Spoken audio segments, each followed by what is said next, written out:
ახმადა ჩორ მანძილზე სამარშრუტო ტაქსებით მგზავრთა გადაყვანა იგრძელებოდა კიდევ ნახევარი წლით გადავატარა და თავის დროზე როცა კანონში ცვლილებები შევიდა მგზავრთა უსაფრთხო და კომფორტული გადაყვანის მიზნებით აიხსნა. დღეს ქვეყანაში მგზავრთა საქალაქოთაშორისო გადაყვანაზე 2400 ნებართვაა გაცემული, თუმცა ეს არ ნიშნავს იმას, რომ მგზავრთა გადაყვანის პროცესში დაცულია უსაფრთხოების ყველა ზომა და სტანდარტი. მოკლედ, ჩორ მანძილზე მგზავრთა გადაყვანას სამარშრუტო ტაქსის ნაცვლად მხოლოდ ავტობუსით სავალდებულო 2026 წლის 1 იანვრიდან გახდება, თუ რა თქმა უნდა კიდევ არ გადავადა ეს რეგულაცია. რატომ ჭიანურდება დროში სატრანსპორტო რეფორმის სრული მასშტაბით ამოქმედება და როგორია დაგვიანებული გადაწყვეტილების ფასი? ამაზე დავით მესხიშვილი ტრანსპორტისა და გზების ასოციაციის თავმჯდომარე ისაუბრებს. დათო, მოგესალმებით, მადლობა გადაცემაში მონაწილეობისთვის. ამაზე ბევრჯერ გვისაუბრია, გქონდა მოლოდინი, რომ 1 ივნისიდან უკვე ძალაში უნდა შესულიყო რეგულაცია, რომლის თანახმადაც 150 კილომეტრზე და მეტზე მგზავრთა გადაყვანა უნდა მომხდარიყო მხოლოდ ავტობუსებით, თუმცა მიღებულ იქნა გადაწყვეტილება, რომ კიდევ 6 თვით გახანგრძლივდეს დაუშვათ ვადა ამ ახალი ნორმის ასამოქმედებლად. როგორ ფიქრობთ თქვენ, რატომ გადავადდა რეგულაციის ამოქმედება? იმიტომ რომ მიზეზი იყო ნამდვილად ძალიან მნიშვნელოვანი და სერიოზული მგზავრთა უსაფრთხოდ გადაყვანა, იმიტომ რომ პრობლემა თვალსაჩინოა საკმაოდ ბევრი ამ თვალსაზრისით. რა შეიძლება გაფუჭდეს ამ 6 თვეში, ან რა შეიძლება გაკეთდეს ამ 6 თვეში და მოესწროს? დღემშვიდობისა, მადლობა ემა ჩართვისთვის. პირველ რიგში მინდა თქვა ამ რეფორმის მნიშვნელობის შესახებ. ეს არის ძალიან მნიშვნელოვანი რეფორმა. თქვენ სწორად აღნიშნეთ, რომ უკავშირდება, რა თქმა უნდა, საგზაო უსაფრთხოებას. დღეს შეიძლება ითქვას, რომ მგზავრთა გადაყვანა ხდება საგზაო უსაფრთხოების სტანდარტების უგულებელყოფით. აქ არ არის საუბარი რაღაც საერთაშორისო უმაღლეს სტანდარტზე, ელემენტარულ სტანდარტზეა საუბარი და იმ მოთხოვნებზე, რომელიც ჩვენს მოქმედ კანონმდებლობაშიც არის. ჩვენ გვაქვს რეალობა დღეს, რომ არის ეგრეთ წოდებული ხიშნიკი მძღოლები, რომლებიც საერთოდ რეგისტრირებულები არ არიან. კიდევ საკითხავია მათთვის მოწმობის კატეგორია მაინც თუ აქვს შესაბამისი, იმიტომ რომ ჩვენ ვიცით, გაგვიგია ესეთი ინფორმაციაც, რომ მათ შესაბამისი მართვის მოწმობაც არ აქვს ზოგიერთს. ჩვენ გვაქვს რეალობა, რომ არის უკანონო ავტოსადგურები ქვეყანაში, რომლებიც პრაქტიკულად კანონგარეშია გასული. აქ არ იგულისხმება მხოლოდ ეკონომიკური ნაწილი, შემოსავლები და ბიუჯეტი, აქ იგულისხმება უსაფრთხოება. მთლიანად გასული არის უსაფრთხოების ზონიდან და ჩვენ გვაქვს რეალობა, რომ მგზავრების გადაყვანა ხდება პრაქტიკულად კუსტარულად გადაკეთებული სატრანსპორტო საშუალებებით, რომლებიც თავის დროზე იყო სატვირთო სატრანსპორტო საშუალება და ასევე ამ რეალობის ნაწილია, რომ დიდი ნაწილი ამ ავტოსატრანსპორტო საშუალებების ტექინსპექტირებასაც კი არ მიმართავს, ხო?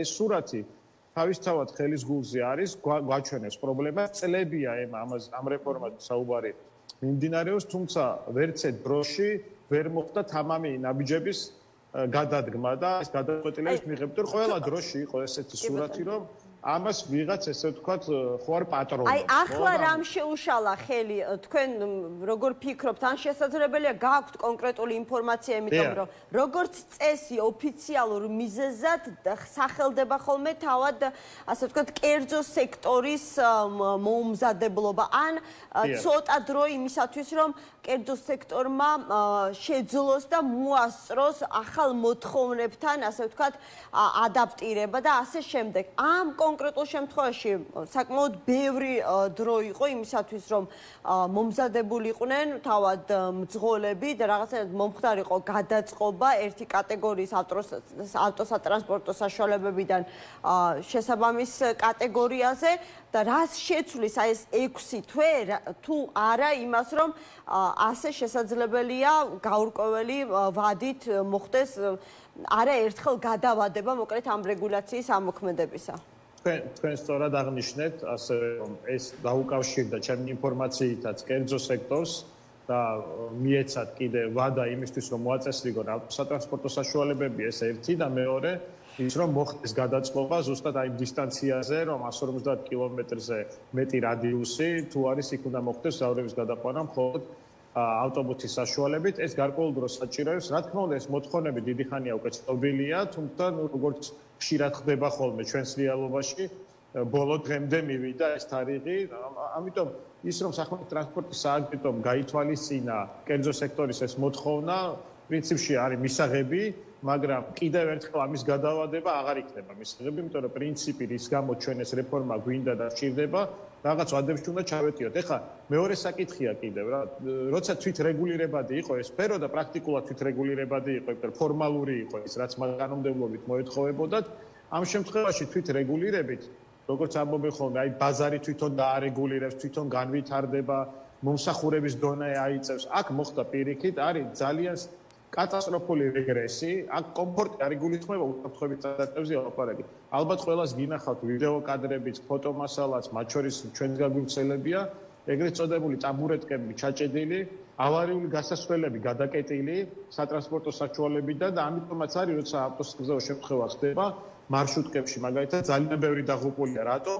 იმიტომ რომ ვერ ხდება ავარიული გასასვლელი გზავრების გამოყვანა და ბევრი წვრილმანი ახლა კიდე რომელიც საბოლოო ჯამში ტრაგედიას ატრიალებს და რომელზეც ახლა არ ვიშუჩერდები, მაგრამ კიდე ხო გინახავთ ოჯახი ავეჯი არის დამონტაჟებული პირდაპირ იმაში სატრანსპორტო საშუალებაში, ხო? ახლა რაღაცას ხო აქვს საზღვარი. ამიტომ ეს რეფორმა გასატარებელია, მათ შორის მე მინდა მძღოლებსაც მივმართო და გადამზიდავ გადამყვან კომპანიებსაც, რომ თქვენივე მძღოლებს და თქვენივე უსაფრთხოებისთვის გააკეთეთ ხალხო ეს პირველ რიგში, ხო? მძღოლიც ხო უნდა იყოს უსაფრთხო გარემოში, ხო არ შეიძლება მძღოლიც გაწირო, იმიტომ რომ საგზაო შემთხვევების უმრავლესობაში მძღოლი იღუპება თვითონ. ხო და რატო აკეთებთ ამას, ხო? რატო არ გინდა დაადგინოთ ავტომობილის ტექნიკური გამართულობა? რატო არ გინდათ რომ გზავრმა იმგზავროს უსაფრთხოდ და შარში გაეხვიოთ თქვენც და გზავრის სიცოცხლე დააყენოთ საფრთხის ქვეშ, ხო არ შეიძლება გარისხვა ამ. კი ბატონო, დათო, სულ 5 წუთი გრჩება და აი ამ ძალიან მძიმე სტატისტიკაზე აუცილებლად მინდა მოვისმინო თქვენი მოსაზრება. საქართველოში რომ მგზავრობა არ არის უსაფრთხო, ამას თვით ოფიციალური სტატისტიკა ცხადყოფს, რომელიც შესაძლებელია სხვადასხვა მიზეზით არ იყოს ზუსტი და რეალურად გაცილებით უფრო მძიმე სურათი გქონდეს. მე ბევრს არაფერს ვიტყვი, თქვენ დაგითმობთ დროს, მაგრამ ერთი კი არის აღნიშვნის ღირსი და ბევრი რამ არის რეალურად აქ აღნიშვნის ღირსი და შემაშფოთებელი. ერთ-ერთს ვიტყვი, მხოლოდ თვითონ ავარიების სტატისტიკა არის საგანგაშო, მაგრამ ასევე ძალიან მძიმე არის იმის ნახვა, რომ დაღუპულთა შორის ყოველი მეორე არის ფეხით მოსიარულე. კი, სტატისტიკა არის ძალიან მძიმე კატასტროფული, დაღუპულებს შორის დაახლოებით 150 ადამიანი ყოველწლიურად არის ქვეითად მოსიარულე, ეს მიანიშნებს როგორც ინფრასტრუქტურის პრობლემაზე, ასევე ცნობიერების პრობლემაზე და კანონის აღსრულების სისუსტეზე, ხო არ არის ეს ეფექტიანი, განსაკუთრებით სიჩქარის შემთხვევაში, სიჩქარე არის ის დარღვევა, რომელიც კლავს და ჩვენ დღეს გვაქვს რეალობა, რომ სიჩქარის გადაჭარბება, ეს დარღვევა, თავარი მკვლელი დარღვევა არ არის მიბმული ქულათა სისტემაზე და ქულების კლებას არ იწვევს, რაც ნიშნავს იმას, რომ თუ ადამიანს ფული აქვს, მას მართვის მოწმობის დაკარგვის არ ეშინია და ქულების კლების და შესაბამისად იხდის და იხდის ჯარიმას მანამდე სანამ თვითონ არ მოხდება საგზაო შემთხვევაში, ან სხვას ასე ვთქვათ, არ სხვის ჯანმრთელობას არ დაემუქრება, ხო? ეს არის მიუღებელი, რა თქმა უნდა და საჭიროებს ცვლილებებს, საჭიროებს მკვეთრ ნაბიჯების გადაღება. ეხლა სადაც მე გავდივარ სტაჟირებას სლოვაკეთის ტექნოლოგიების უნივერსიტეტში, მთავარ პრიორიტეტებად ასევე არის ცნობიერებასთან ერთად, რა თქმა უნდა, მაგრამ მთავარ პრიორიტეტებად დასახელებული არის თანამედროვე ტექნოლოგიების დანერგვა, იმიტომ რომ დღეს ჩვენ გვაქვს უკვე ეგრეთ წოდებული smart mobility სისტემები, გვაქვს ისეთი სისტემები, მათ შორის უკვე ხელოვნური ინტელექტის ჩართვა ხდება ტრანსპორტის სფეროში საკმაოდ სერიოზულად, რომ მაქსიმალურად აღებული იყოს საგზაო შემთხვევები თავიდან. ამიტომ ბევრი რამ უკავშირდება თანამედროვე ტექნოლოგიებს და კიდევ ერთი მინდა ვთქვა, ევროდირექტივები, ხო? ხშირად ამბობდნენ, რომ აი სავალდებულო არ არის და დავნერგავთ ან არა. ევროდირექტივა არის საუკეთესო დოკუმენტი, საუკეთესო გამოცდილებათა კრებული, რომლის დანერგვითაც ჩვენ შევძლებთ საგზაო შემთხვევების შემცირებას.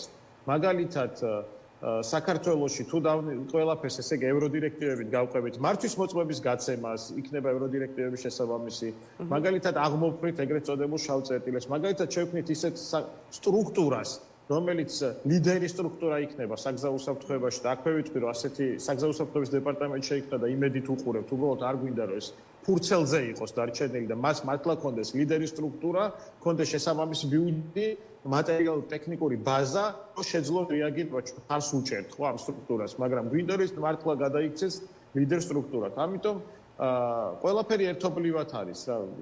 ცნობიერების ამაღლებიდან დაწყებული განათლება არის კიდევ ერთ-ერთი მთავარი გამოწვევა. ვისაც უმოგზაურია ევროპაში, აი მათ შორის სლოვაკეთშიც, ზოგადად სატრანსპორტო პოლიტიკის თვალსაზრისით, აი კოლოსალური ძალიან ისეთი თვალში საცემი განსხვავებას ნახავდა საქართველოში არსებულ გზებზე არსებულ ვითარებასა და ევროპის ქვეყნებში არსებულ სურათშორის. აი, ეს დავამატებ სლოვაკეთის მაგალითზე შემიძლია გითხრათ, რომ არა ევროკავშირი, აი იგივე საგანმანათლებლო სისტემაში, რომელიც საგზაო უსაფრთხოებისთვის არის მნიშვნელოვანი, მაგალითად უნივერსიტეტის ლაბორატორია, ხო, რომელიც არის ტრანსპორტში და ასევე საზოგადოებრივი ტრანსპორტის განვითარება და საგზაო უსაფრთხოება, რომ არა ევროკავშირი, მეცნიერებთ, რომ იგივე სლოვაკეთი იქნებოდა ძალიან ჩარჩენილ მდგომარეობაში და მისი განვითარება პირდაპირ დგას ევროკავშირის გრანტებზე, ევროდირექტივებზე, რაც კიდევ ერთხელ მიგვანიშნებს იმის მნიშვნელობაზე, რა დონეზე მნიშვნელოვანია საქართველოში ევროკავშირში ინტეგრაცია, იმიტომ ჩვენ თუ მართლა გვინდა ამაღლება საგზაო უსაფრთხოების სტანდარტის თუ მაგვინდა ამობრუნდა მე მგონი კადრი და კი ბატონო, გაძლევს შესაძლებლობას რომ გაასწოროთ და დავასრულოთ. კი, მე მგონი გასწორდა, ხო? კი ბატონო. ხო, ჩვენ თუ მართლა გვინდა საგზაო უსაფრთხოების სტანდარტის ამაღლება, ევროდირექტივების და ევროკავშირის ინტეგრაციას პრიორიტეტად უნდა დავისახელოთ, იმიტომ რომ სხვა შემთხვევაში გახედეთ რეგიონის ქვეყნებში სტატისტიკას, ჩვენნაირად და ჩვენზე უარეს მდგომარეობაში არის, ხო, რეგიონის ქვეყნებს აღარ ჩამოვთვლი უბრალოდ. მადლობა. მიზანი უნდა იყოს, რომ მაქსიმალურად დროზე განვითარდეთ, თანამედროვე ტექნოლოგიები დავნერგოთ, რაც ევროკავშირთან ერთად უფრო შესაძლებელია. დიდი მადლობა. მადლობა დავით მესხიშვილს, ტრანსპორტისა და გზების ასოციაციის თავმჯდომარე გვერდთვებოდა სლოვაკეთიდან, როგორც აღმოჩნდა. სულ ეს იყო ამ დროისთვის, გადაცემა საქმე ეთერში დაბრუნდება ხუთშაბათს. მე რა თქმა უნდა ტრადიციულად დიდი ხნით დღეს არ დაგემშვიდობებით, ერთმანეთს შევხვდებით 15 საათიანი საინფორმაციო გამოშვების შემდეგ უკვე რადიო პალიტრის ეთერში FM 103-სა და 9-ზე. უნდა ვისაუბროთ შრომით უფლებებზე, რომელიც ირღვევა დღეს საკურიერო მომსახურების სფეროში. მოგეხსენებათ, რომ ბოლო წლების განმავლობაში ერთ-ერთი მოთხოვნადი, ასე ვთქვათ, სფერო გახდა. შესაბამისად, დასაქმების მაჩვენებელიც საკმაოდ მაღალია. ძალიან ბევრი ადამიანი არის თვით დასაქმებულიც ამ სფეროში. გარდა ამისა, ცდილობს, რომ შეუთავსოს სხვა ძირითად საქმიანობებს, ასევე საკურიერო მომსახურება, თუმცა მათ მიერ გამართული აქციიდან და პროტესტიდან გამოჩნდა კიდევ ერთხელ, რომ მათი უფლებრივი მდგომარეობა ჩვენს ქვეყანაში არ არის დაცული, რა პრობლემებს აწყდებიან და რატომ ვერ ახერხებენ ამ პრობლემებთან გამკლავებას კურიერები საქართველოში. ამაზე ვისაუბრებთ უკვე, როგორც უკვე გითხარით, FM 103-სა და 9-ზე 15 საათიანი საინფორმაციო გამოშვების შემდეგ, ამიტომ ველოდებით თქვენს ინტერაქციას და გამოხმაურებას პირდაპირ ეთერში.